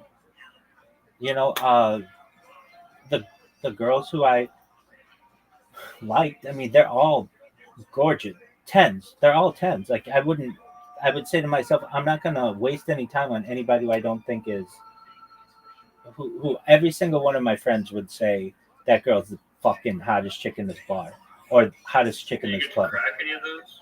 Oh yeah, definitely, dude. My body count, I lose track at 42. So I mean, I've done quite well for myself. And so then from there, you interact with the person, and some people wanna they really want to get to know you before they go to dinner. Other chicks, they just want to get right down to business. That wait down. No, these were girls for long term. But then I came up with a strategy for short term as well. I'll tell you that in a second. So a few years went by, and I was doing a long term thing. But then when I want to do short term, you can buy these on Amazon, but they're auto swipers, basically things that automatically touch something on your phone, but you can also download these as well. But it was basically something that would touch something on a phone, so it would always swipe right on chicks for me. And they have integrated their apps to no longer allow you to only swipe right. They'll ban you for that. But at the time, they didn't. So I just swipe right on every single chick and then see what girls would come into my inbox. All right. So then when I just would want to hook up with chicks and like literally this is the absolute best move I ever had. And by the way, like I'm not just talking out of my ass. I'm a member of seduction communities. These are pickup artist layers around the United States. So what we do is we'll meet at somebody's location, have some drinks, and go out and basically sarge or go out as a group and pick up see who can get the most amount of numbers in a given night. So I mean, these are things that I've done in the past. It's been a lot of fun. Shout out to those guys if they're watching this. They've been wonderful. And then it's just a competition. Who can get the most amount of numbers and who can have the most amount of closes? Anyway, so I do know that this advice works, but at least on Tinder and those kind of apps, the thing that I would say when I would just want to hook up with chicks, there was one phrase that I would use. Like I tried them all, like, hey, what are your interests and all that bullshit. Like everybody does that, and I'd get responses with that. But if I just wanted to hook up with chicks, I would write, drop your digits to get jackhammered. And man, I got numbers like crazy that way.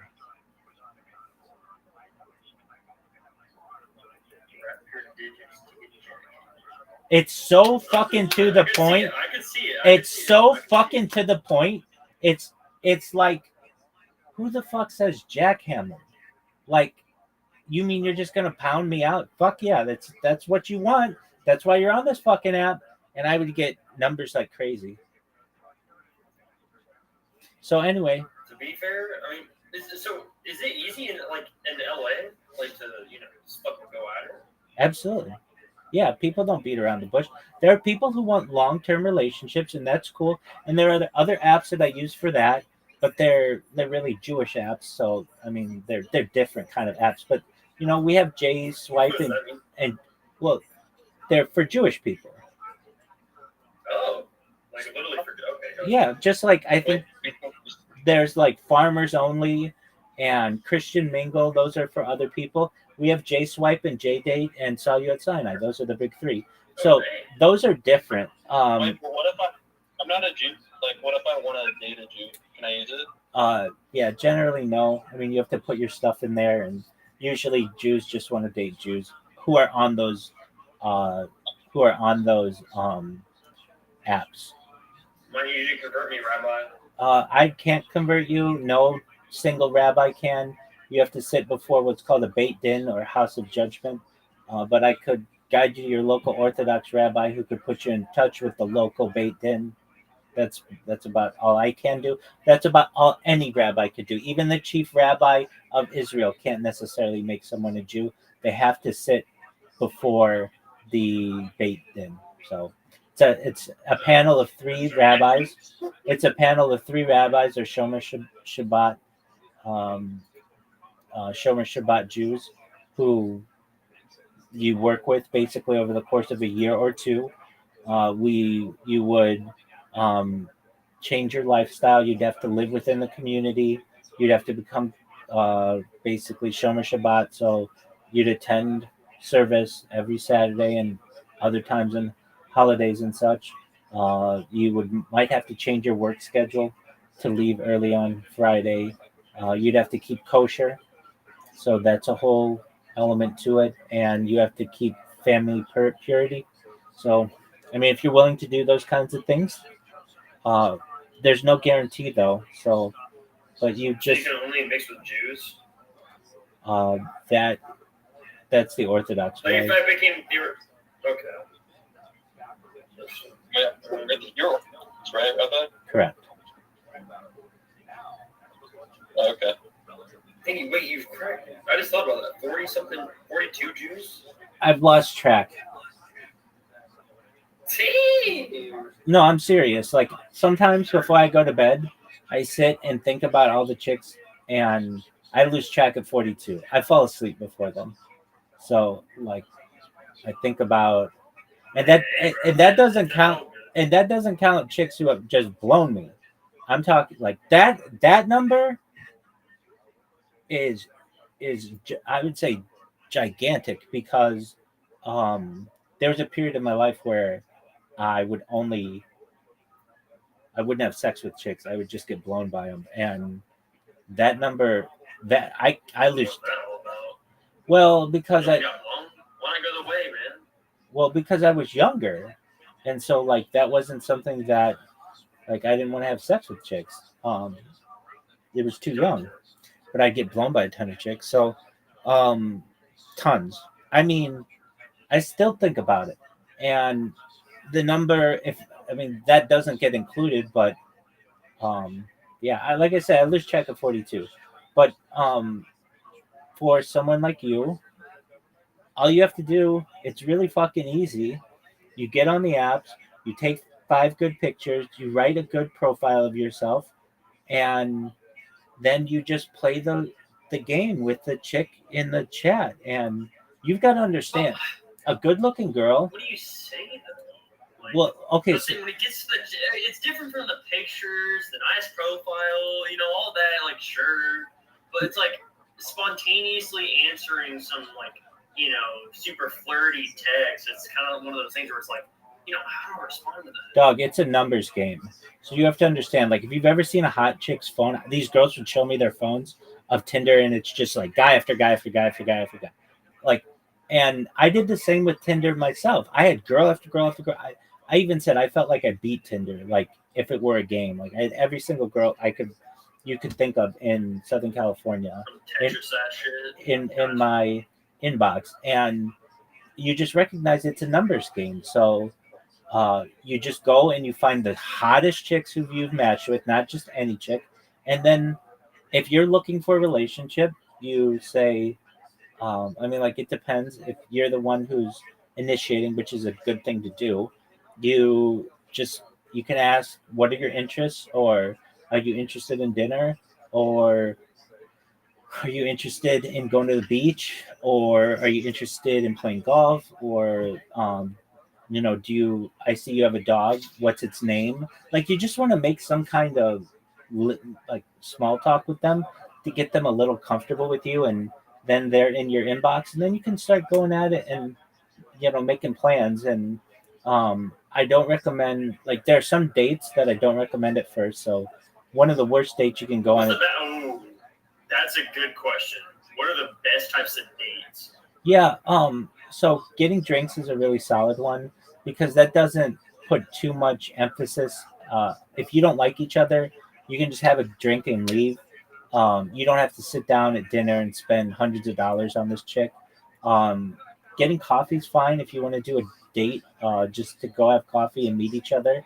Those are two solid ones. Having dinner with a girl's fine though as well. Um, those are the kind of the traditional ones I would say. Drinks, dinner, and coffee. Um, the ones that you definitely want to avoid are movies. That's because you can't talk, you can't get to know each other during them. That's a perfect second date. So movies are really good second dates. Um, Other things that I enjoy, just going to a park, going to a walk. Those are fine. Um, Anything that's public and not too intimidating. So, but the key is public. For a first date, you want to make sure it's public, and that's really for your safety, but also the girl's safety. She's not going to want to go to your house or something like that if she's not looking to just crack. She wants to make sure that it's a safe environment and that really it's a test. Are you socially acceptable not just to her, but does she like being around you? Does she like the way you two look together? She wants to see how you order. She wants to see if you take um, initiative. She wants to see how assertive you are. She wants to see if you're going to hold the door for her. She wants to see if you're going to pay.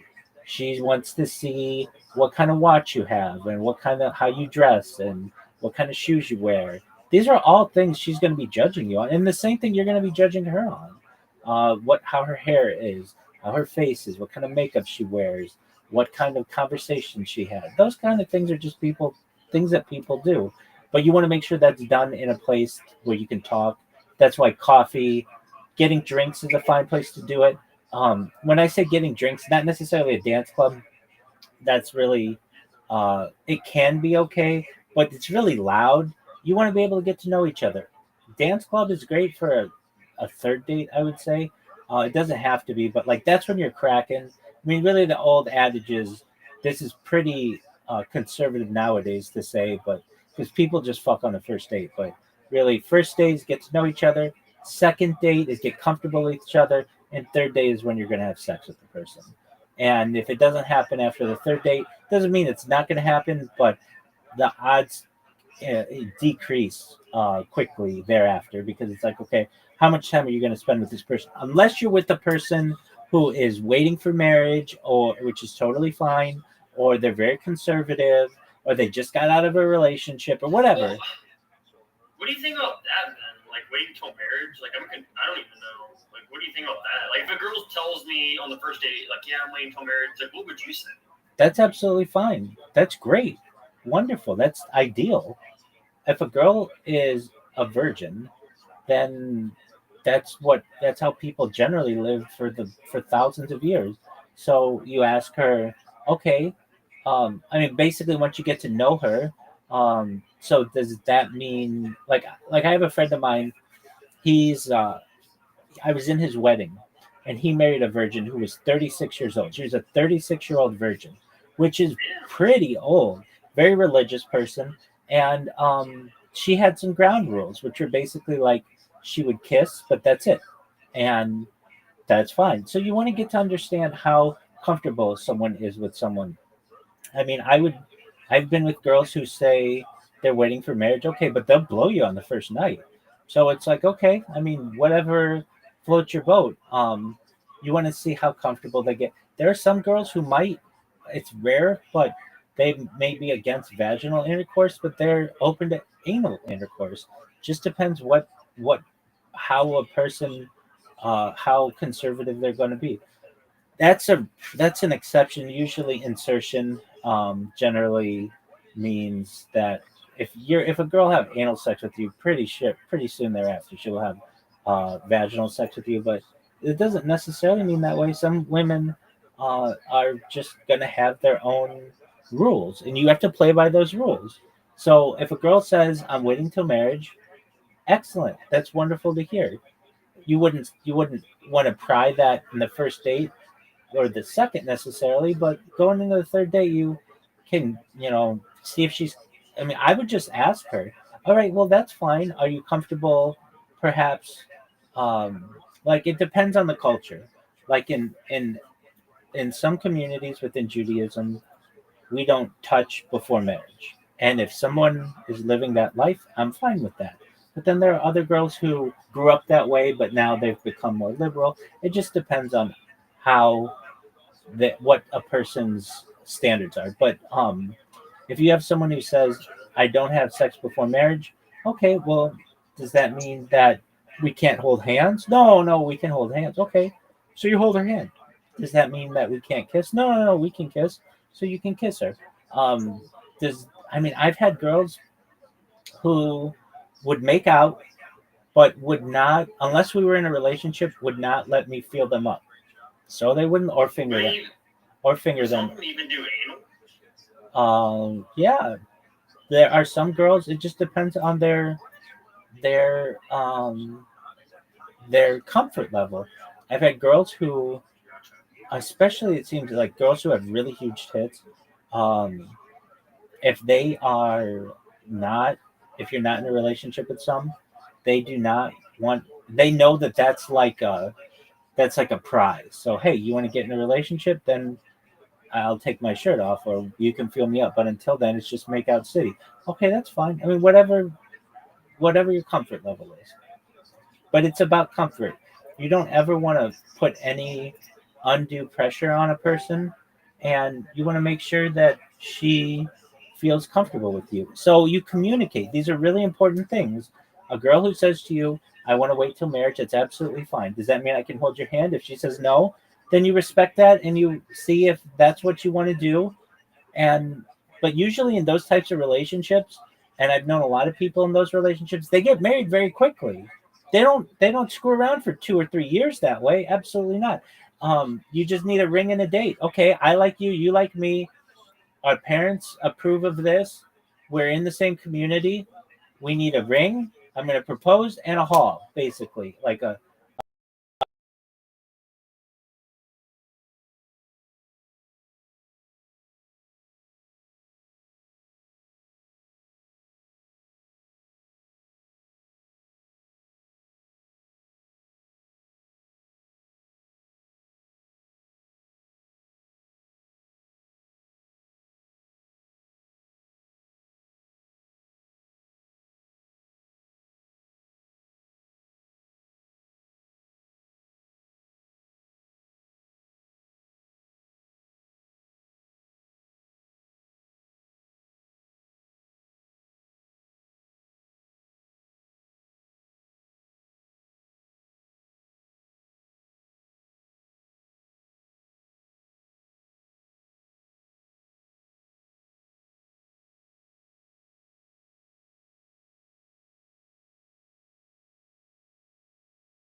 Yes, sir. Apologies. I don't know what happened. My, can you hear me?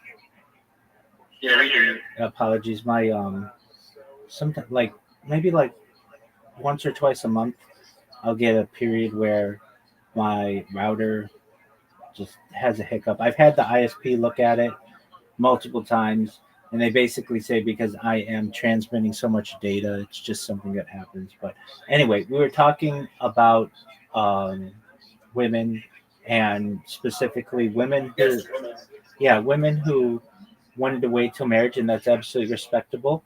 And for those women who have those opinions,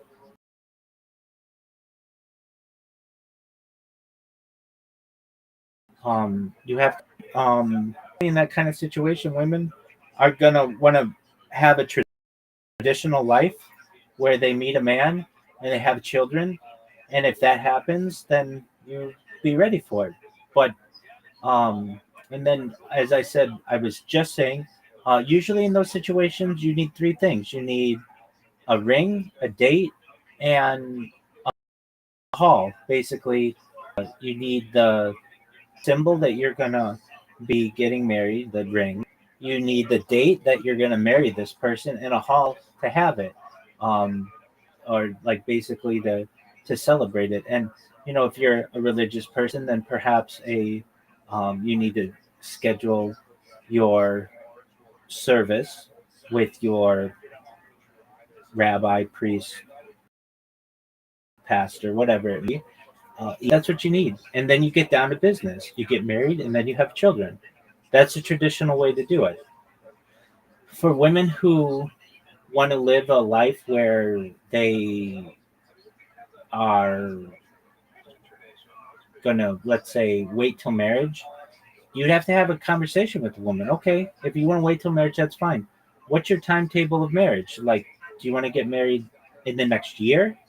And if she says, well, if I like you, maybe after a year we might become engaged, and then another year to plan the wedding, so within 2 years or so. Well, then that's a question for you. Do I want to wait this long for this person? Do I like this person enough? If you do, then you'll wait, and you can have a lot of enjoyment out of a person non-sexually. I mean, that's where the best enjoyment comes out of a person. Let's be honest. If this is someone you want to grow old with, then you're going to be fine going at their pace. And if she is someone who feels that you are worth it, she's going to put her time in for you. Does that make sense? Yeah. Can we talk about politics now? I do my best to stay out of politics, but you can ask me what you Really? want. Yeah, absolutely. Why? It's such a big part of the world, though. It is a big part of the world, but keep in mind that I have to, basically uh, be pretty neutral on these topics. Though, just because I'm so public, internally, I have my own beliefs, but I do my best to not at least promote the right or the left because, frankly, I'm not just an independent, but most likely like a libertarian communist. I feel as if we should have maximum amount of rights, and that our needs should be taken care of by some central state. And that's not even like a thing in the United States, but that's what I am. Yeah. I'm sure you agree with that too. Why play this game of right versus left when I could say, hey, how would you like it if like all the healthcare was paid for and the education was paid for, but you still had freedom of speech and freedom of religion and all the other things you want? Wouldn't you want that? That sounds like a fantasy world, but doesn't that sound good? I suppose. I mean, yeah. I mean, I don't know. I don't know too much about it. I don't know too much about it. Okay, I really don't. sure. I mean, you can give me a spiel on it. Yeah, I mean, so libertarianism is basically when it gets down to brass tacks, maximum rights for the individual. So what does that mean? It means that you should have perhaps freedom of privacy if you want, freedom of speech, freedom of religion, freedom of the press, freedom to assemble. These are all ideas that have been codified in the Bill of Rights, generally within the United States. And then communism, which is where you don't own anything. Everything essentially belongs to the state. But that's okay. If everything is really good, then who cares about ownership? You have to understand that when you get into ownership, at the very end, you get into where we're moving toward, or really where we're in now, which is late stage capitalism, where a very few amount of people own the majority of all the services and of all the land and of all the opportunities. It's an inevitability with capitalism, and I'm not necessarily a fan of that. The reason why I'm a fan of more a socialist or communist system is because there is a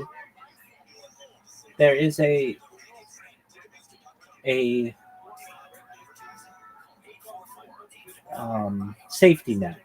So, like, if something happens to you, Jason, where you get hurt or your parents get hurt or something like that, Under capitalism, you become homeless. You have no food and nowhere to live. That's the capitalist system. Under communism, you have a place to live, you have food, you have shelter, you have health care. It's all taken care of by the government. Sounds a lot better, doesn't it? Yeah. Now, what you don't have under communism, generally, Rabbi, I have a question. are the ultra wealthy. Go ahead. So like, how? Okay, like the government pays for all of these things, but like, where's the money coming from? It's a great question. It can come from a lot of different places. Natural resources, so the sale of natural resources, it can come from, or people's combined efforts. So, for instance, this is how a lot of things in the United States were created. You have like basically like you have a fire department that's built of volunteers. There were many volunteer fire departments in the United States that are based on people's goodwill. And they have nothing else to do in the society, so they enjoy doing it. They enjoy helping other people. You can have it basically people who, when you have nothing to do and there's a big project going on in your town, there are people who will volunteer to be able to help that project. So, like for instance, if you are having to build a, let's just say a road. Okay, well, we're going to build a road. All right, well, there are people who want to sit on their ass all day and do nothing. That's cool. Or there are people who will build the road and then the people in society will thank them for their efforts. And these are just basically how the United States ran in its earliest days. Rabbi. Yes, sir, I'm back. I don't know. Oh, I don't know what's going on. I'm scared. You're good. You're good. If I ever cut out, I'll be back within seconds or maybe a minute or two long. If it's ever any longer than that, then I kick on a GoPro. But it's in the 4 years I've been doing this, we've had like we had a power outage like 3 years ago, and fortunately I had a GoPro going simultaneously, so that was fine. It doesn't happen very often, but if it ever does, whatever. Um, okay, so you have a system though where the central state is able to provide for the needs of the people. So okay, um, let's take for instance, like, and perhaps everybody has a role. And so, what would the role be? Well, if you're a cook and you enjoy cooking, well, then you may be asked by the state to work for 4 hours in a kitchen a couple times a week to be able to create food for the general public. And you'll volunteer your time to be able to do that. Do you make any money doing it? No. But it also, you don't need money. Money has no worth in your society. Your house is taken care of, your roads are taken care of, your services are taken care of. Everybody volunteers a little bit, and you have the benefit of the masses. Now, what ends up happening, as you can imagine, is some people don't want to pull their weight, and other people take advantage of other people under the system.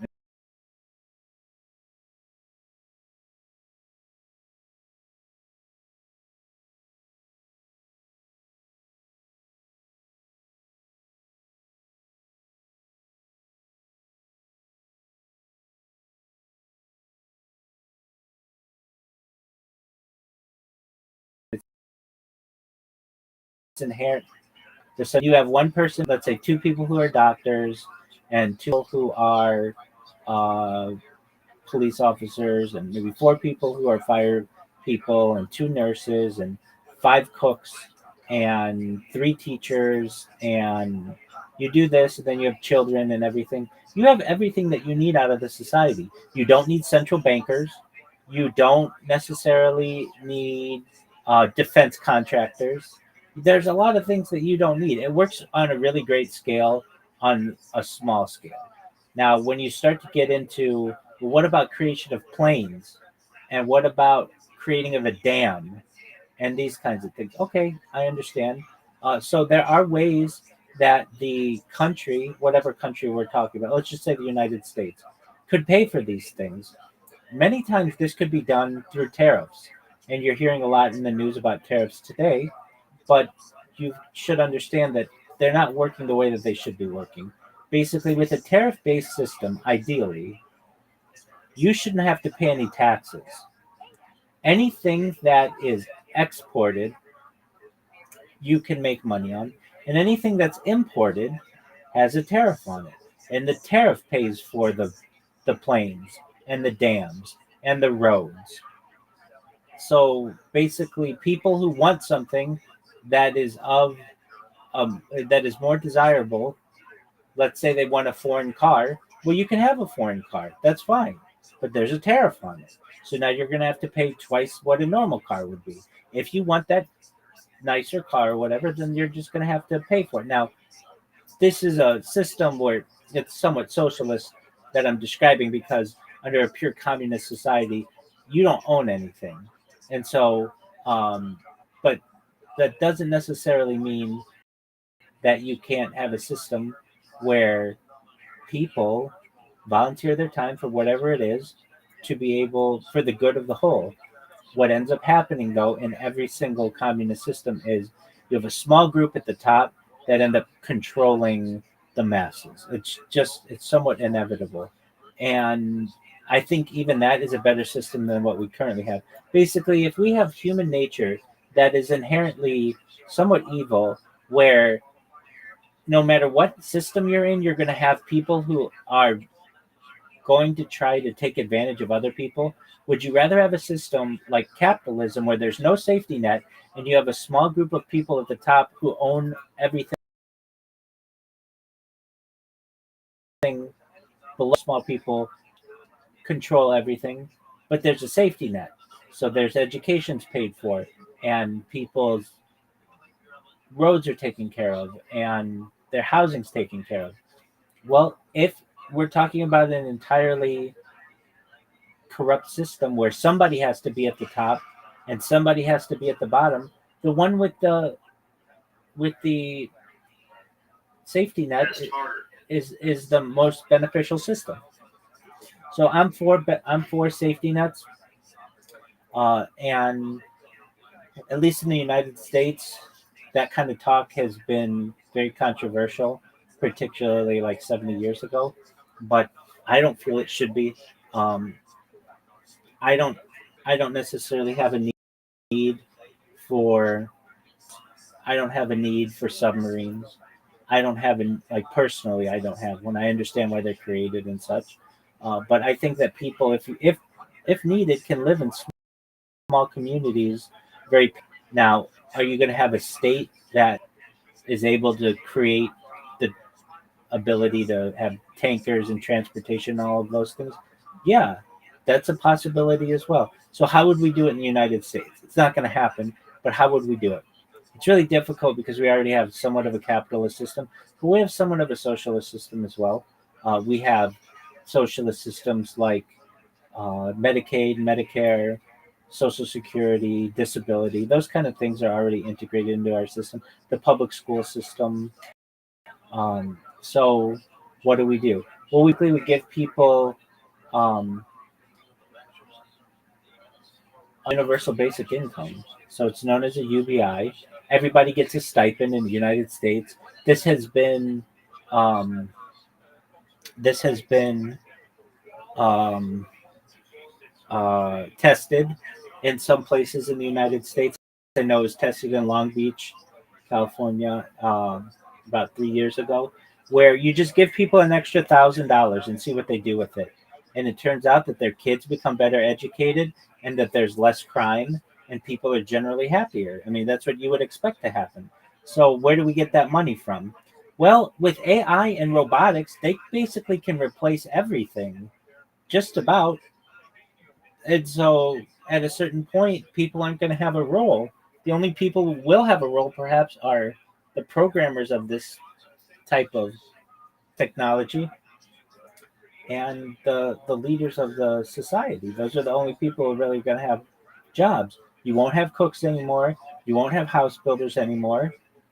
Everything will be done with robotics. And at a certain point, there's not even really a need for money. because everything's already taken care of. So, how would we do it in the Isn't United that States? kind of boring though? I don't think there's anything boring about a world without homelessness. I think that's a beautiful thing. Or a world without hunger or thirst. I think these are. Yeah, sure, but there's no progression. There's no role. There's no purpose. There's nothing to do. Isn't Oh, that kind of boring? no, there most certainly is. What That's do you when do? you become artists and you become sculptors and you become game enthusiasts and you spend time with your family and you write books and literature and you basically create a renaissance world where people are rewarded for that which they can create within the arts and sports, but basically like things that people do that aren't jobs. When all the jobs are taken by robots, then people will focus on humans.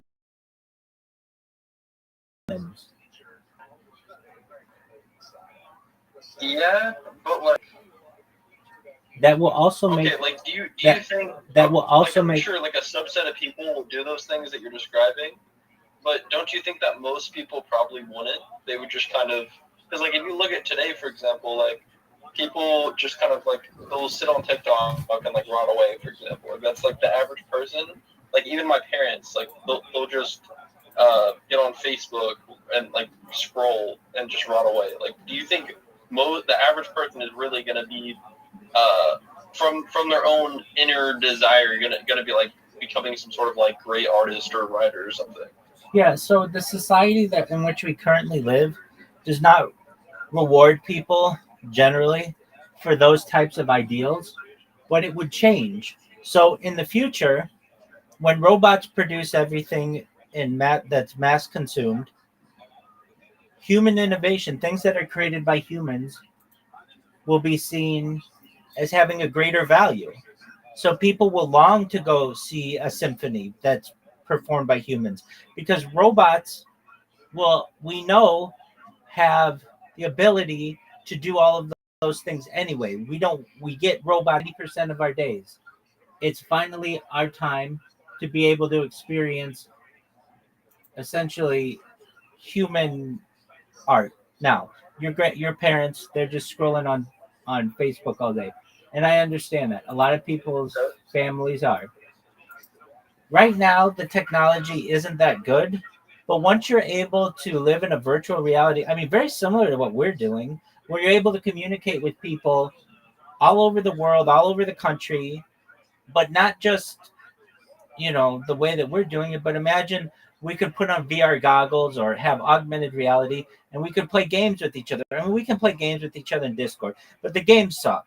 If the games were really good, we would this would be a lovely, even more lovely of an environment where you just go basically anywhere virtually immediately and have uh, communicate with people and have fun with people. That's the ideal world. So yeah, I know what you're saying. It's just scrolling or whatever, but if we made the technology better, it would be much more exciting. Yeah, maybe it would be fun, but like it wouldn't have inherent meaning, right? Like playing video games is fun, but it's not the same as like, oh, I need to go to work to provide for my family and like be able to, like make sure my kids have a good life. Like that, doing that every day would give you a lot more like a sense of fulfillment than okay, everything's taken care of. Now you just play for your whole life and then die. Well, I mean, generally today, a parent doesn't spend more than an hour with their child over the course of a day. And that's planned. So when the child awakes, they have to get ready for school, and they have to get ready for the parent has to get ready for work, and they take their kid to school, or the school bus takes them to school. All right, so they maybe spent, I don't know, 10, 15 minutes together, but they're not really communicating. Then the kid has practice after school and or some type of extracurricular. And they come home and they have homework to do or whatever. It's very maybe the parent is working two jobs, so they're not even able to spend any time with their kid. Now, if we remove the job aspect of it, the parent can become much more engaged with the child. So when the child's going to school, either virtually or in person or whatever the system is, the parent is able to ask the child how they're doing, talk to the child's teacher, engage with the child.